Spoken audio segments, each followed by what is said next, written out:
কোনো ইমাম সাহেব যদি নামাজের কেরাতের মধ্যে ভুল পড়েন, তো পিছন থেকে যদি কোনো মুক্তাদি অর্থাৎ কোনো মুসল্লি যদি ইমাম সাহেবের ভুল শুধরে দেয়, এটাকে ইমামকে লুকমা দেওয়া বলে, অর্থাৎ ইমামের ভুল সংশোধন করা।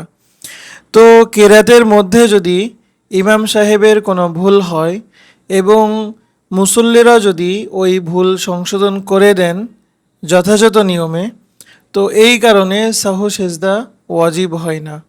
কিন্তু অনেক এলাকার মুসল্লিরা মনে করেন যে এই ক্ষেত্রেও ইমাম সাহেবের সাহু সেজদা ওয়াজিব হয়, এবং এই বিষয়কে কেন্দ্র করে বিভিন্ন মসজিদে ইমাম সাহেবদের সাথে বিভিন্ন ঝগড়া বিবাদে লিপ্ত হতে দেখা যায়।